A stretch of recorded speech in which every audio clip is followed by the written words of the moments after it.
I thought I was planning a wedding, but I was actually documenting a crime of the heart. After finding a single deleted message, I uncovered a digital trail proving my fiancé was leading a secret double life with my estranged half-sister.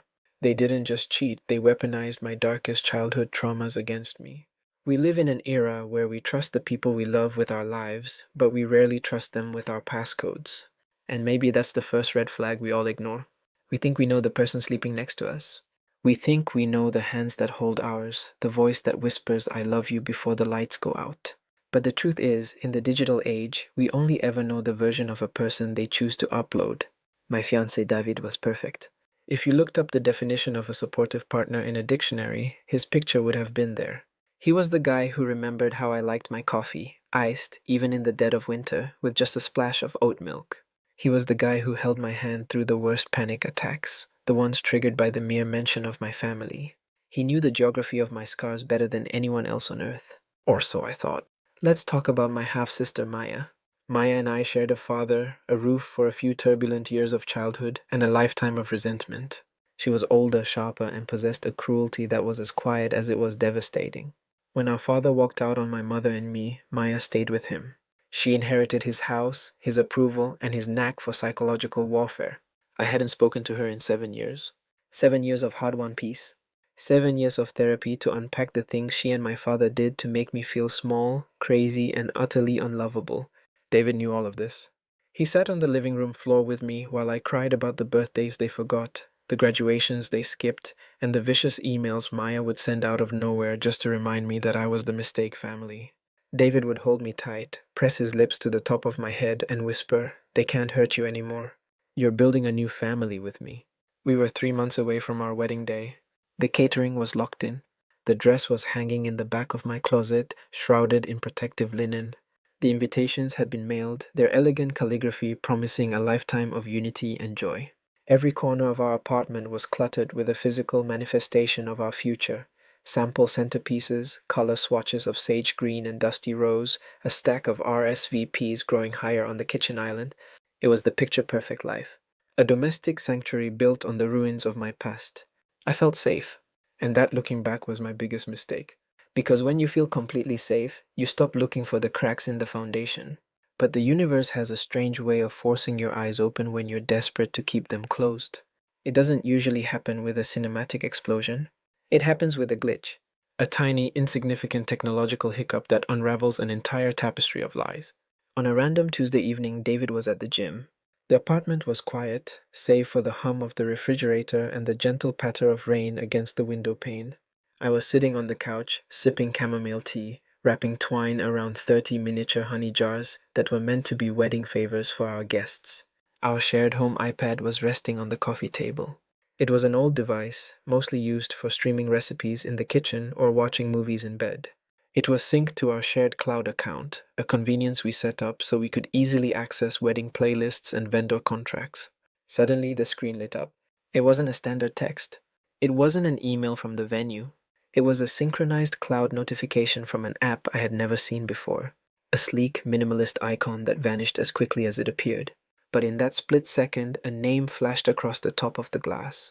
A name that made the blood in my veins turn to ice. Maya? My hand froze, a piece of twine hovering inches above a honey jar. I told myself I was hallucinating.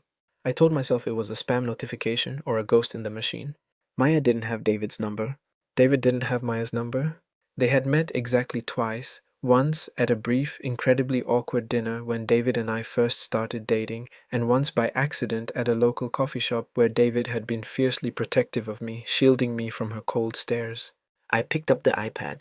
My fingers were shaking so violently I almost dropped it. Because we shared a cloud account, certain background data synced automatically if a device wasn't properly isolated. David was meticulous with his phone, but he had forgotten one crucial detail. When he installed a hidden, encrypted messaging app on his phone, the cloud carried the ghost of the installation data over to the tablet. I bypassed the lock screen. We used the same passcode for everything, a combination of our anniversary and our dog's birthday. Another symbol of our unbreakable trust. I scrolled through the app library. Nothing. The app wasn't visibly installed on the tablet, but when I went into the storage settings, deep into the diagnostic data where the iPad tracks battery usage and background app refreshes, there it was. Signal, an encrypted messaging application. And underneath it, a cached file folder titled with an alphanumeric string that I recognized instantly. It was Maya's old childhood nickname, a name only family used. A cold dread washed over me. It felt like sinking through the floorboards of my own home. I grabbed my laptop, opened a browser, and began doing something I had never done in our 4 years together. I began to dig.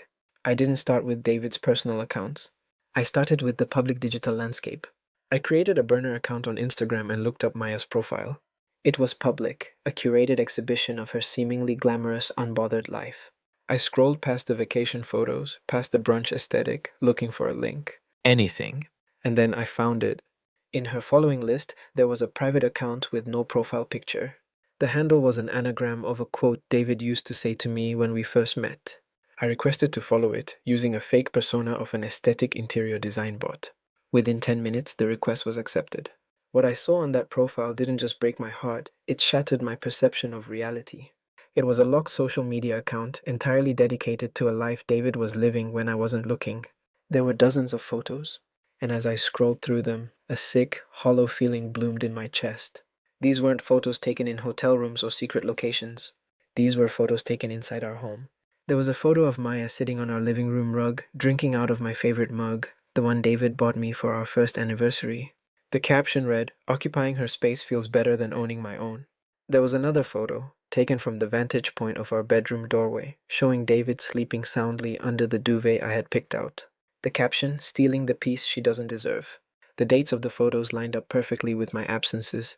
Every time I went out of town for a business trip, every time I went to visit my mother in the hospital, every time I was away, Maya was here. In my kitchen, in my bed, in the sanctuary I had built to escape her. The contrast was agonizing. Outwardly, we were the golden couple. Just 24 hours prior, David and I had been sitting at the kitchen island, laughing as we finalized the seating chart for our 150 guests. We were arguing playfully over whether to put his eccentric uncle next to my college roommate. We were tasting cake samples, red velvet and lemon elderflower. We were planning a lifetime. But while we were spinning this web of domestic perfection for the world to see, David was broadcasting my private life to a stranger. To my worst enemy. The digital trail didn't stop at photos. I managed to log into our shared phone bill registry online, again, using the master password we shared. I pulled up the data logs for David's line. Every single night after I went to sleep, there were massive data transfers occurring between 2 a.m. and 4 a.m. Gigs of data being pushed through encrypted servers. They weren't just texting. They were sharing things. Documents, videos, audio. I sat there in the dark, surrounded by wedding favors, staring at the blue light of the screen. The man I loved, the man I was going to legally bind myself to in less than 90 days, was sleeping with and conspiring with the person who had spent her entire life trying to destroy me. To truly understand the depth of this betrayal, you have to understand how narcissism and weaponized trauma work. This wasn't a standard affair. This wasn't a case of a man getting lonely and making a stupid mistake with a coworker. This was a calculated psychological dismantling of my sanity. When David came home from the gym that night, I didn't confront him. Not yet. I knew that if I confronted him with just a few screenshots, he would gaslight me. He was a master of it. He would tell me the iPad was glitching, that the photos were photoshopped, that Maya was stalking him, and he was just trying to manage her to protect me. I needed the full ledger. I needed the undeniable truth. So I played the part. For 2 weeks I played the loving fiancé. I kissed him goodbye in the morning. I asked him how his day was. I helped him pick out his tuxedo.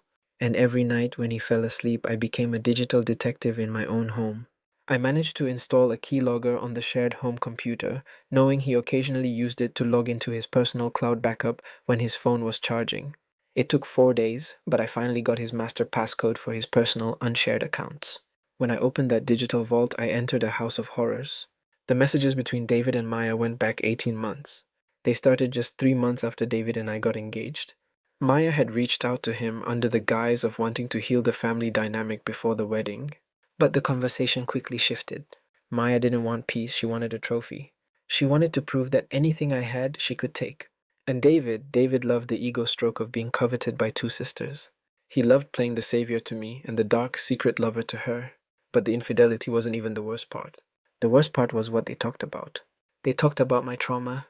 Every time I confided in David about my childhood, every time I told him about the night my father left, or how Maya used to lock me in the dark closet under the stairs, or how I felt like I was constantly walking on eggshells trying to exist, David would immediately log onto his encrypted app and feed that information to Maya. I read the text logs. David wrote, "She's having another panic attack tonight about the seating chart. She's terrified your dad is going to show up uninvited. She's literally shaking." Maya replied, "Good." She always was dramatic. "Tell her something sweet to calm her down. Then send me a picture of her when she's asleep. I want to see if she still looks as pathetic as she did when we were kids." And David answered, "Done. She's out cold. She relies on me for everything. It's almost too easy." They were using my vulnerabilities as currency. Maya was coaching David on how to trigger me subtly, how to cast doubt on my own memories so that I would become more dependent on him. They were systematically destabilizing my mental health for entertainment. There were transcripts of conversations where they planned arguments. David would deliberately use specific phrases that Maya knew would trigger my childhood PTSD, phrases like "you're misremembering things" or "you're making yourself the victim again." Then, when I would break down, he would comfort me, record my crying, and send the audio files to Maya. I listened to one of those audio files, hearing my own muffled sobs coming from David's laptop, followed by a text from Maya saying, "Music to my ears, changed something inside me permanently. The girl who was scared, the girl who wanted to be loved, died in that moment. Someone else took her place. Someone who wanted justice." The sheer calculation of it was dizzying. They had created a digital echo chamber where my pain was the main event. They discussed the wedding registry. Maya chose the china pattern we selected, telling David, "Make sure she picks the white platinum border. I want to use it when I live there." They were planning my eviction from my own life before I even signed the marriage license. It became clear that David never loved me. He loved the control. He loved the complexity of the plot. He was a sociopath disguised as a soulmate, and Maya was his director. They weaponized the ghost of my past to ensure I had no future. I spent those 2 weeks exporting every chat log, every photo, every audio file into a secure hard drive. I made 3 copies. One went into a safety deposit box. One went to a trusted lawyer. And the third stayed with me, waiting for the right moment to be played. The confrontation didn't happen in private. I didn't want a quiet argument where David could try his manipulative tactics one last time. I didn't want him to have the chance to look into my eyes and lie, because I knew how good he was at it. I needed the truth to be as loud and public as the lie had been. I waited until our formal engagement dinner. It was a catered event at a beautiful rooftop restaurant, paid for entirely by my mother and me. Both of our families were there: David's parents, his siblings, his closest friends, and my few remaining relatives. Maya, of course, was not invited, but she was watching. I knew she was because David had his phone propped up against a wine glass, live streaming the audio of the dinner to her via their app. Halfway through the main course, David stood up to make a toast. He held his champagne glass high, looked at me with tears in his eyes, and said, "To the woman who showed me what true love means. A woman who has survived so much and deserves nothing but peace. I promise to protect you for the rest of your life." The room clapped. My mother wiped a tear from her eye. I stood up, smiling. I walked over to the projector screen we had set up in the corner of the room, the one meant to play a romantic slideshow of our childhood photos and our relationship timeline later in the evening. I plugged my flash drive into the laptop connected to the projector. "Thank you, David," I said into the microphone. "And since you've been sharing our relationship with an audience for 18 months, I thought it was only fair to share it with everyone tonight." I hit play. Instead of photos of our vacation in Bali, the screen filled with screenshots of their text messages. Massive, high-resolution images of David and Maya mocking my panic attacks. The photo of Maya in my bed, drinking from my mug, projected 10 feet high onto the wall for his parents to see. The audio file of me crying, followed by David's text, "She's out cold." It's almost too easy. The room fell into an absolute suffocating silence. You could hear the hum of the projector fan. David's face drained of color. He reached for the laptop, but my lawyer, who was sitting at the front table, stood up and calmly blocked him. I looked at David. For the first time in 4 years, I saw him completely stripped of his mask. He wasn't the protective fiancé. He wasn't the smooth talker. He was just a small, caught creature, exposed under a harsh light. "The wedding is off," I said, my voice steady, echoing through the speakers. "The apartment lease has been terminated, and your things are currently sitting in trash bags on the curb outside." I turned to the camera on his phone, the one still live streaming to Maya. I leaned in close. And to Maya, "You can have him. He's exactly what you deserve. A counterfeit. I walked out of that restaurant, leaving the wreckage behind me. It has been a year since that night. The fallout was immense. David's family cut him off out of sheer embarrassment. He lost his job at his firm because the digital evidence I uncovered included proprietary data he had transferred through those same encrypted apps. Maya went completely dark on social media, her carefully curated reputation ruined among our extended family and social circles. But this video isn't about revenge. It's about a lesson that cost me my peace, my trust, and my future to learn. We live in a world where our closest allies can easily become our most dangerous enemies. We protect our homes with deadbolts and security systems, but we open the front door for the people we love, never realizing they are carrying the matches to burn it all down from the inside. If you feel like something is wrong in your relationship, if there is a tiny glitch in the facade, a message that doesn't make sense, a feeling in your gut that tells you the person next to you isn't who they say they are, do not ignore it. Trust the data. Trust your intuition. Because sometimes the monsters aren't hiding under your bed. They're sleeping in it. Thank you for listening to my story. If you've ever experienced a betrayal that rewrote your reality, leave a comment below. Let's talk about how we rebuild after the glitch. Don't forget to like, subscribe, and stay safe out there. See you in the next video.